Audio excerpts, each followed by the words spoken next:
They turned him into a weapon and forgot to take out the part that made him human. His name was Gorev, 6'8", 290 pounds, of a man who had spent 11 years hauling cargo drones between the outer relay stations, while the rest of the galaxy went on being complicated without him. He had a beard he never trimmed and a way of walking that made bulkheads seem narrower than they were, and his laugh, when something genuinely struck him funny, was the kind of laugh that made strangers in a docking bar turn around to see what had happened. Because it sounded like something collapsing in a good way. He had never asked for any of this. The ship that brought him in was a standard UDF patrol hauler, IID tag scorched off in what the incident report called atmospheric friction, and which every dock worker on Platform 7 knew meant someone had taken a plasma torch to it to hide where it had been. Gorev had been found drifting in his EVA suit, 3 clicks off the secondary ring. His ship gone, his emergency transponder broadcasting a signal that matched nothing in the registry. He was alive. His vitals were stable. He couldn't say where he'd been for the last 9 days. They ran the standard screens. Then they ran them again. His adrenal profile was off. His cortisol was through the floor. His motor response times were. And this is what made the intake medic push her chair back from the console and sit very still for a moment. His motor response times were 400% above normal and still climbing. Nobody told Gorev any of this. They gave him a bunk in the infirmary, told him it was precautionary, and brought him food that he ate with the careful deliberateness of a man who wasn't sure his hands were still entirely his own. They weren't. The war had started the way the worst things always start, with somebody's ambition running ahead of their patience.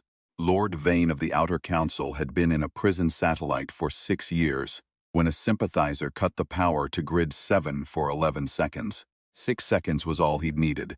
Vane was many things, but slow was not one of them. He made straight for Dr. Krenner. Krenner was not in a prison satellite.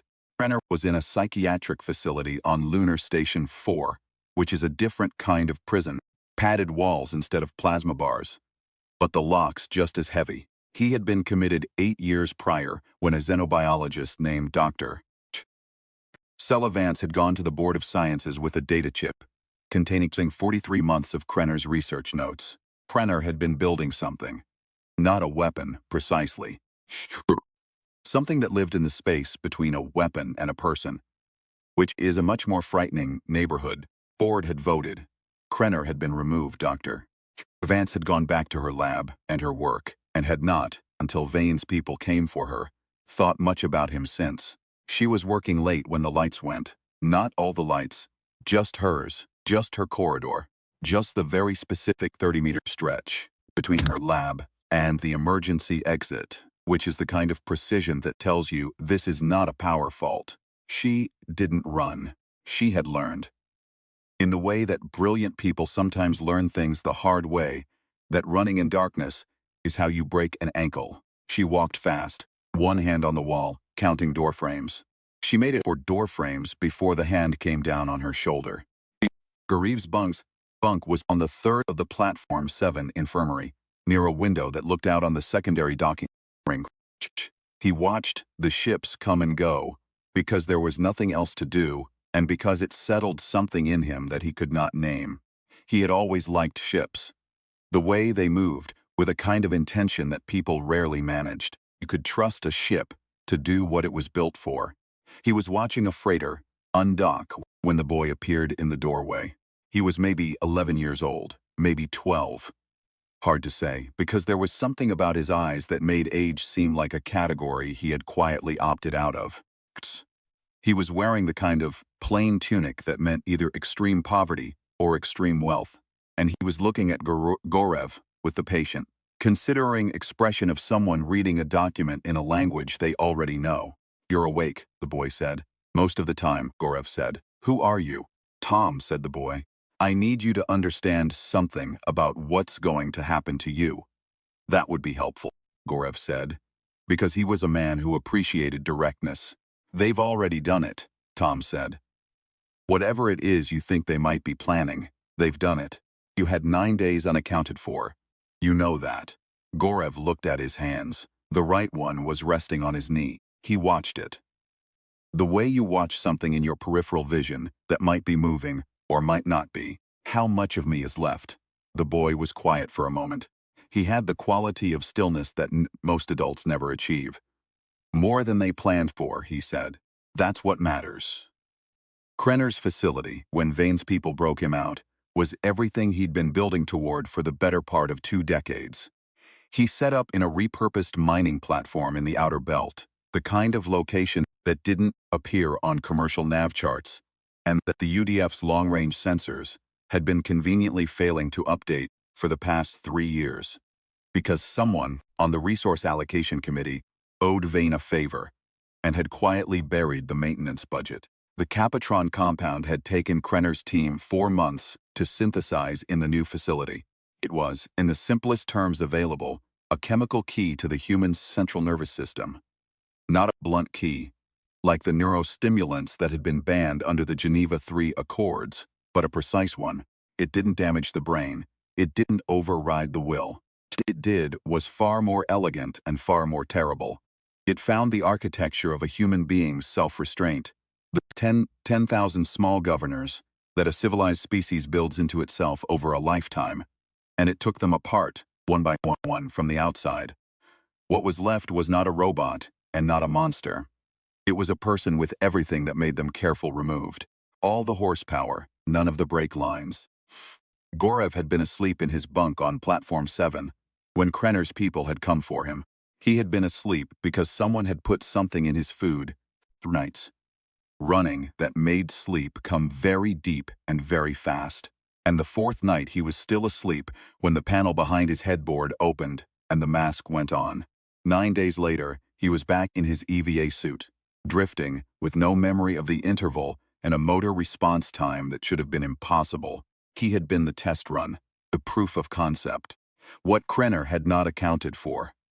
What he would never fully account for, even after everything that followed, was that Gorev had spent 11 years hauling cargo in the dark between the relay stations. That he had been alone out there, genuinely alone, in a way that most people who say they've been alone have not. That 11 years of that kind of quiet does something to a person's inner architecture that no compound, however precise, can simply remove. It builds something in the place where the governors used to be. Something that isn't restraint, exactly. Something that is more like judgment, the deep, slow kind. The kind that comes from having nothing but yourself, and the dark, and the ships going past for a very long time. The Capitron had found the architecture of Gorev's self-restraint and had taken it apart. It had found something else underneath, and it hadn't known what to do with it. Dr. Vance was being held in a room on Deck C of the platform when Gorev first heard her voice. He had been brought to Vane's platform. He understood this now, understood it the way you understand the layout of a dream mid-dream. From context rather than explanation, 2 weeks after the incident on Platform 7, he had been brought as a demonstration. He had stood in the center of a hangar bay while 12 of Vane's people pointed weapons at him, and Krenner had counted down from 5, and then given a signal, and Gorev had done what the Capitron told him to do. It put a man through a bulkhead, not fatally. The man, one of Krenner's security detail, who had evidently volunteered for this, by some criteria Gorev found he didn't want to examine, had walked away with 2 cracked ribs and a long conversation with his own mortality. But the point had been made. Vane had watched with his hands clasped behind his back and his face in the expression of a man whose investment has just returned its first dividend. Remarkable, Krenner had said. The Capitron response is fully stable. He'll do whatever the implant instructs. There's no volitional resistance. This was not entirely true, and Krenner knew it was not entirely true. And Krenner was afraid of the part he didn't know how to measure, which was why Dr. Vance was on Deck Ski and why Krenner had gone to such elaborate lengths to acquire her. She had understood what he was building 8 years ago. She was the only person, in his estimation, who might understand what was happening to his results. What was happening to his results was Gorev. Gorev was following every instruction the implant gave him. Response times were perfect. His force modulation was precise. His target identification was flawless, and yet, there was a quality to his obedience that Krenner could not quantify and could not name. It was not resistance. It was something quieter. The way a large structure settles, rather than collapses under load. He did what he was told, but he did it the way a man does a thing he has decided to do, not the way a mechanism does a thing it has been built to do. The distinction was almost invisible. Almost, Doctor. Vance heard Gorev's footsteps in the corridor outside her door for 3 days before she heard his voice. "I know you're in there," he said. Not aggressively. Informatively, she moved to the door. It was sealed, but the ventilation slot near the floor was open. "Who are you?" she asked, and then corrected herself because the footfall weight and the dimensions told her enough. The test subject. "Gorev," he said. "I used to haul cargo. What did they do to you?" A pause. Not hesitation, calculation. "They took something out," he said. "But whatever they put in to replace it isn't working the way they wanted." She thought about this. She was a scientist, and scientists think about things in terms of mechanism.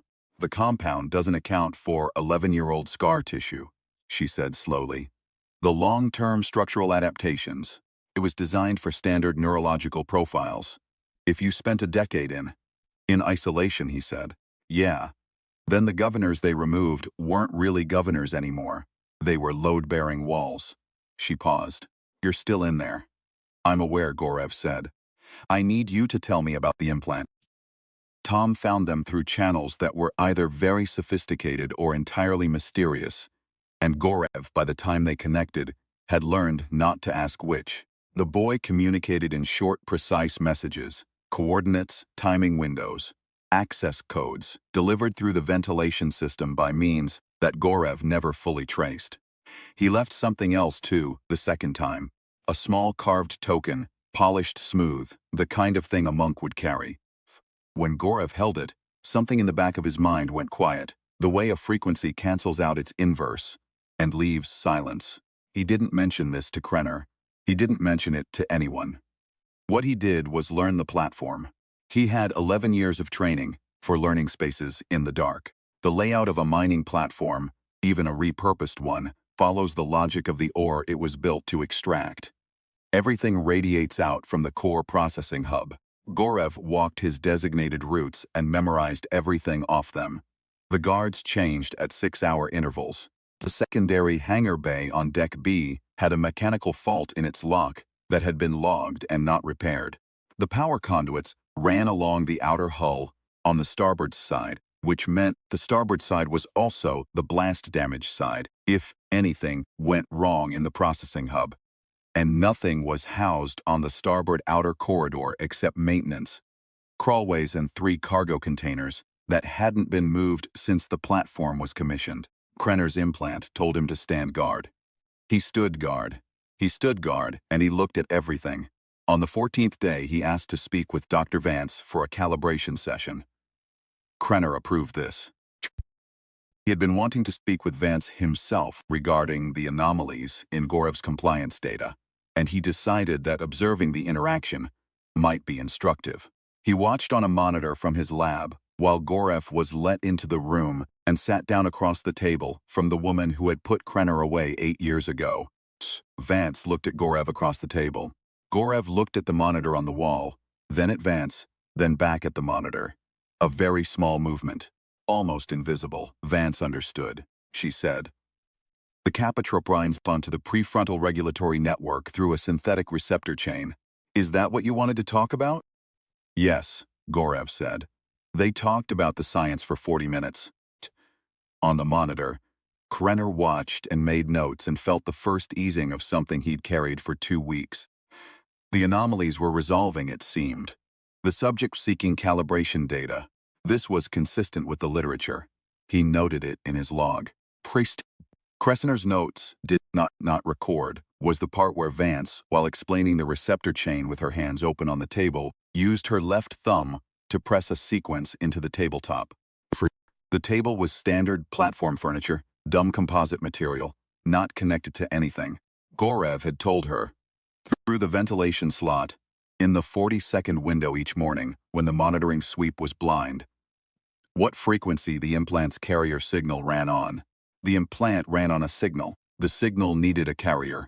Carrier was broadcast from a transmitter in Krenner's lab, because Krenner had never anticipated that his test subject would be functional enough to be allowed unsupervised movement within 3 meters of a wall that backed onto that lab. Gorev stood up at the end of the 40 minutes. He thanked Dr. Vance for her cooperation in the calibration session, which was the kind of sentence that Krenner's implant could have generated. He was escorted back to the main corridor. He stood his post. The transmitter in Krenner's lab had a backup power circuit. Most transmitters do. The backup circuit ran through the starboard outer conduit. The starboard outer conduit ran past the maintenance crawlways. The maintenance crawlways were serviced by Gorev's post-rotation. The escape didn't look like an escape. That was the point. Gorev had learned this from years alone, in the dark. The things that save you rarely look like saving at the moment they happen. They look like the cargo bays opening on schedule, like the routine maintenance window, like the guard doing his rounds. He pulled the conduit coupling on a Tuesday, during a maintenance window, while the monitoring sweep was doing its 6-minute cycle. He didn't cut it. Cutting would have tripped an alarm. He just torqued it slightly off true, barely perceptible. The kind of thing that accumulates over time into a fault reading. He went back to his post. He stood post for 4 more days. On the 5th day, the conduit threw a fault reading. Maintenance was dispatched. Gorev was not in the maintenance detail, but his route passed the crawlway access twice in a shift. And on the second pass, with 2 minutes of monitoring blind spot remaining, he went in. The transmitter's backup circuit ran through 4 relays. He took out 2 of them. Not 3, not all 4, 2, which reduced the signal integrity to the point where the implant's carrier would begin showing drift, but not to 0, because 0 would have been noticed immediately. He needed drift. Drift could be explained as equipment degradation. Drift bought time. He was back on his post before the sweep came back. Krenner noticed the signal drift 2 days later. He ran diagnostics. He found the conduit fault, which the maintenance team had patched imperfectly, and he logged it as a probable cause and scheduled a follow-up. He did not find the 2 dead relays, because they were in the section of the crawlway that wasn't on the maintenance team's assigned grid. The implant's carrier was at 63% integrity when Gorev finally made his move. Tom's timing window came on a night with no announced arrivals, no freighters scheduled, no patrol ships due. The secondary hangar bay on Deck B was empty, its mechanical fault still unrepaired, its cameras operating on the 6-hour cycle that Gorev had memorized 3 weeks prior. He had Dr. Vance with him because getting her out had been part of the plan from the beginning, not an afterthought, and she was moving fast and silent in the way of a woman who has been sitting in a room for 3 weeks saving her energy for exactly this. The hangar bay was cold. Mining platforms are always cold in the hangars. They're not built for comfort. They're built for ore. Their breath fogged in the lights of the one small craft that was sitting in the center of the bay. A long-range scout, the kind of ship that doesn't need a runway, just a magnetic rail launch and clear space ahead. Tom had gotten the access codes into the ventilation system the night before. Gorev got the hatch open. Vance was in the cockpit in 15 seconds. "I need 2 minutes," Gorev said. She looked at him through the hatch. "For what? The lab?" She didn't ask again. She knew what was in the lab. He went back through the corridor at a run, which he hadn't done yet on this platform, because running draws attention, and he'd been spending 3 weeks being the least interesting thing in any room. He was the largest man on the platform, and running he was something that cleared space purely through the physics of the situation. The 2 guards he passed in the corridor had time to see him coming, and not enough time to do anything useful about it, before it was past them and into the access shaft. Krenner's lab was on Deck A, accessible from the shaft by a coded panel. Gorev had the code because he had watched Krenner enter it 17 times from various angles over 3 weeks, which is the kind of surveillance that requires patience rather than equipment. He punched it in. Krenner was in the lab. Of course Krenner was in the lab. The man slept there. He was at his console with his back to the door, and he turned when the door opened and saw Gorev and went very still in the way of a man who has just had a theory proved spectacularly correct at the worst possible moment. He reached for the override panel. Gorev crossed the room in 2 strides and took the override panel off the wall. Not the button. The entire panel, brackets and all, which is what happens when the person crossing the room is built to Gorev's specifications and is no longer operating with the governors in place. He set it on the console very gently. "Don't," he said. Krenner's hands were shaking. He was not a coward, but he was a man who had spent his career standing behind the thing he'd built, not in front of it. "You can't override the implant through shear. It doesn't work like that." "It's at 63%, Gorev said. "You missed 2 relays in the starboard crawlway." Krenner stared at him. "I need the extraction protocol," Gorev said. "The sequence that reverses the Capitron binding. You built one. I've seen the notation in your visible files. You built a reversal because you're not stupid enough to build something you can't undo. The reversal requires the synthesized compound and a controlled neurosuppression environment and equipment that isn't." "Dr. Vance," Gorev said, "knows how to improvise the synthesis from available industrial solvents. She told me so. She's a better chemist than you, and you know that, which is why you had her committed when she found out what you were doing." He watched Krenner's face. "Give me the protocol file, all of it." Krenner gave him the file. He gave it to him on a chip, pulled from his own console, because Gorev stood in the middle of the room with his arms at his sides. And the absent, patient expression of a man who's thought this through from many angles and arrived at the same conclusion every time. And Krenner had been in enough rooms with enough dangerous things to know when he was facing something he could not calculate his way out of. "You're going to let me leave," Krenner said. "I'm going to let you stay," Gorev said. "There's a difference." He picked up the chip. "Vane is not going to win this. When it's done, you'll want to have been cooperative."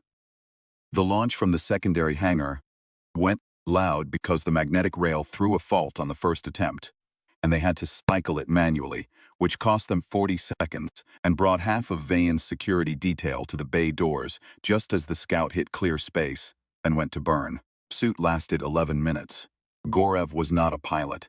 He was a cargo hauler, which is a different discipline, less about agility, more about inertia, about knowing where a large object is going to be in 30 seconds based on where it is now and how it's moving.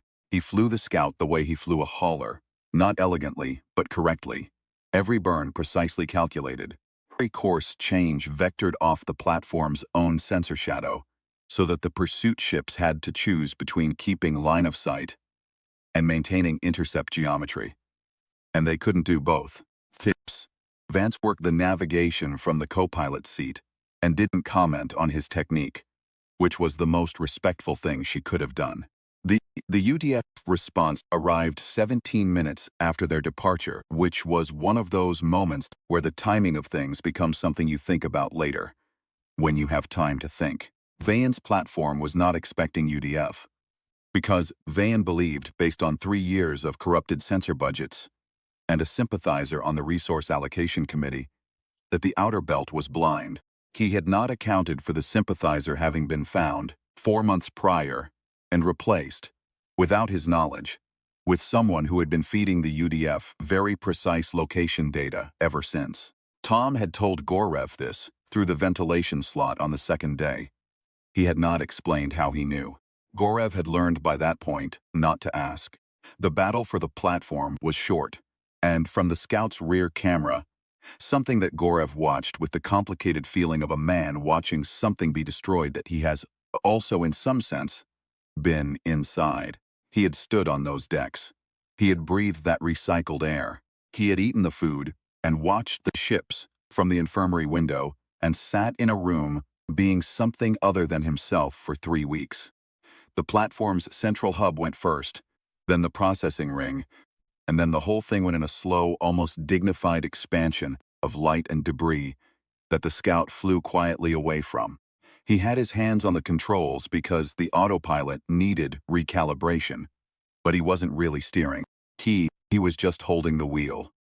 The reversal took 4 days in a UDF's medical facility, under Vance's supervision, using the synthesis she'd worked out in the Scout's small lab bay during the transit. It was not comfortable.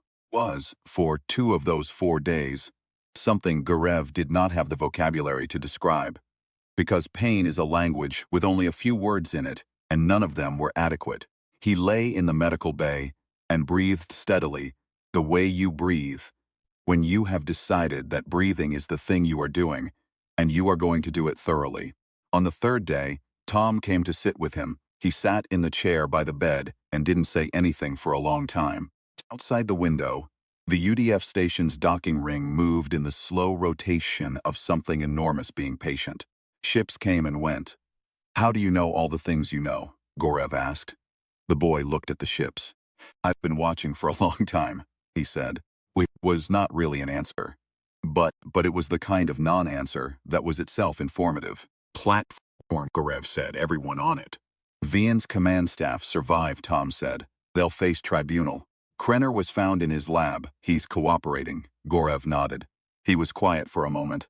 "Put a man through a bulkhead," he said. He walked away. Some studs. That time, Tom was quiet. He had the quality of not trying to fill silences with comfort, which was, unexpectedly, the most comforting quality Gorev had encountered in some time. "You weren't entirely gone," the boy said finally. "That's what I came to say, the whole time. You were still in there." 63%, Gorev said. "More than that," Tom said. The percentage was the signal. What was still there was the part they couldn't measure. On the 4th day, Vance completed the final stage of the reversal. Gorev woke up feeling different in a way he couldn't immediately articulate. Lighter was too simple a word, more like a ship that has been flying inverted for weeks and has finally rolled back to its correct orientation. He put his hand over his face. He felt his beard, which had grown back during the 4 days, full and untrimmed. He lay there for a while looking at the ceiling. He had been asleep in his bunk on Platform 7 when they took him. He had been watching ships through a window. He had been, in all the ways that mattered, exactly what he appeared to be. A large man in an infirmary bed, doing nothing important. Thing they hadn't been able to take. Pain, in the end, was the thing they hadn't been able to see. 11 years of dark and silence and cargo hauled on time. 11 years of being alone without being lost. A man who had spent that long with himself knew what was at the center. And if you know what's at the center, someone else's hands on the architecture don't change the floor plan. He sat up. He found his boots under the bed and pulled them on. The formal debrief lasted 3 days. The investigation into Vayan's network lasted 9 months and found 17 more sympathizers in the UDF administration, the Resource Allocation Committee, the Outer Council's Governance Board, and, memorably, the Safety Inspection Division of 3 major platform operators, which explained why certain platforms had been failing certain sensor maintenance deadlines for a very long time. Krenner cooperated. He cooperated fully with the attentive thoroughness of a Zant who has looked at his options and concluded that cooperation is the one with the least unfavorable geometry. The Capitron research was sealed under a Level 7 classification, which meant that 12 people had access to it, and 8 of them would have preferred to have fewer colleagues with clearance. The synthesis was logged. The reversal protocol was logged.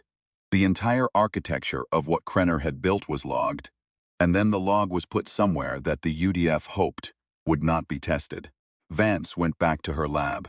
She sent Gorev a message 7 months later, a single line. "The structural adaptations were exactly what I said. Long-term isolation changes the load-bearing elements. They were counting floors, and you had built a different kind of building." He kept the message. He didn't write back, because he didn't know what to add. And he had learned, out in the dark between the relay stations, that not adding to a thing was sometimes the correct response. Tom was gone the day after the debrief concluded. There was no formal departure, no sign-off with the UDF processing desk, no transit record in the outbound log. The chair by Gorev's bed was empty, and the carved token he'd left through the ventilation slot was gone too, which was the only thing Gorev found strange. The token had been in Gorev's pocket through everything, through the escape and the transit and the 4 days of reversal, and he didn't know when Tom could have retrieved it. He asked at the station desk. Nobody had logged a departure for a child matching that description. Nobody had logged an arrival either. He thought about this for a while. The guy stopped thinking about it because some things are answered by the fact of their outcome, rather than by any explanation of their mechanism. Tom had been there when Gorev needed him to be. The information had been accurate. The timing had been right. That was enough. He went back to hauling cargo. Surprised people who heard about it later, which he found faintly irritating. The assumption that a person who has been through something is thereby changed into a person who does different things. He was a cargo hauler. He had always been a cargo hauler. The intervening events did not alter what he was built for any more than Krenner's compound had. He got a new ship. A long-haul freighter, not new but solid, with a navigational array he spent a week recalibrating to specs, and a cargo bay that could take 40 standard containers. He named her after nothing. He had never been sentimental about names. He filed his first route and he flew it, and then he filed another route and flew that one. He was 3 weeks out on his second route, somewhere in the quiet between the outer relay stations, when the monitoring sweep flagged a distress transponder. Very old signal, very faint. The kind that comes from emergency beacons that have been broadcasting for years without anyone close enough to catch them. He ran the ID. The registration matched a courier that had gone missing 14 months ago, one of the early casualties of Vian's operation, a ship carrying documentation that had never arrived. He altered his course. It cost him 6 hours. He found the courier drifting, powerless, hull intact. He brought it in, matched velocities, ran the coupling, went aboard with a torch and a pry bar. The documentation was in a sealed case in the cargo bay, still intact, still exactly what it appeared to be on the manifest. He tagged the courier for salvage pickup, logged the find, and transmitted the case contents to the UDF relay. He went back to his ship. He made himself coffee. He sat with it by the viewport that looked out on the dark, between the relay stations. The quiet and the occasional distant light of something passing. And he thought about nothing in particular for a while, which is its own kind of thinking. The freighter's engines were running well. The cargo bay was full. He had a long route ahead of him, and no one who needed him to be anything other than what he was. He drank his coffee. He watched the ships. He flew on. The closing record of the UDF's internal investigation into the Capitron incident, classified, not published, available only to those 12 people with Level 7 clearance, contained a note appended by the lead investigator, a woman named Dasa, who had spent 30 years in UDF intelligence and had seen a great many things that could not be categorized. The note read in its entirety, "The compound performed exactly as designed. Subject resistance cannot be attributed to any failure of the compound or the delivery mechanism. The subject's neurological profile, at the time of exposure, did not match standard parameters. Long-term deep space isolation produces structural changes that the compound's architecture does not account for. Commend.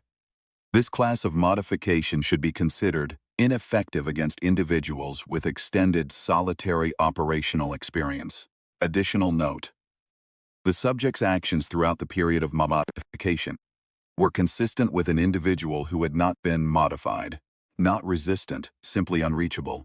We would do well to consider what that means about what we are looking for when we look for the limits of what can be done to a human being." Gorev never read that note. He was busy hauling cargo. That note did what good notes rarely do. It was read quietly by all 12 people with access, and it changed something small in the way they thought about the project. Not a reversal, not a formal reconsideration, just a silence in certain conversations that had previously been loud. A reluctance to propose what had once seemed straightforward. The Capitron compound remained in the sealed log. The synthesis remained. The reversal protocol remained. All of it intact. All of it waiting, because that is what dangerous knowledge does. It waits. But in the room where those conversations had been loud, they were quieter now. That was Gorev's contribution to the policy of his civilization. Not a battle, not a speech, not a name on a plaque in a corridor. A note appended to a classified document, describing what he was, in the language of the people who had tried to take it apart, and found, when they looked at what was left, that they hadn't gotten to it. What they had found, in the rubble of their own procedure, was the thing that 11 years in the dark builds, which is the same thing it has always built. A person who knows where they are and what they are and doesn't need to be told. Person who can wait, can be patient with the dark and with the machinery that tries to undo them, and who can count door frames in a blackout and know exactly where the exit is. Not because they memorize the layout. Because they know the kind of building they're in. The freighter ran its routes. The dark between the relay stations was exactly what it had always been. Patient and enormous, and full of the occasional signal that nobody else was close enough to catch. Gorev caught them when he found them. He altered course when it cost him hours, not days, and sometimes days when the signal was old enough and the math said someone had been out there a long time. He filed his reports and transmitted his finds, and never made anything of it. The way you do a thing that is simply what you do. He had a rule about coffee. He made it strong and he made it slow. He had a rule about the viewport. He sat with it every night, in the quiet after the cargo bay checks and before the sleep cycle, and looked at the dark and the ships going past. He had a rule about his beard. He didn't trim it. This last rule was new. Rather, it was old, and then it had been absent, and then it had come back. He thought about this sometimes, sitting by the viewport. The way the compound had stripped it. The way the hair had simply grown back during the 4 days of reversal, emerging from wherever it had been waiting. Because that is also what things do if you know what they are at the core.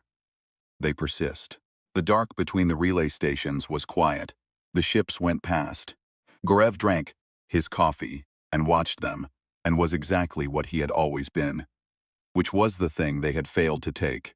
Which was the thing he had never thought to name until they tried. He was a man who knew the kind of building he was in. That was enough. It had always been enough. Ahead of him, another route. Another set of coordinates filed with the relay desk. Another stack of cargo containers locked into the bay. Their manifests logged and their delivery windows tight but achievable. The navigational array steady on its heading. The engines running clean. The dark opening in front of him the way it always did. Not hostile, not welcoming, just present. He set his mug down on the console. He flew on.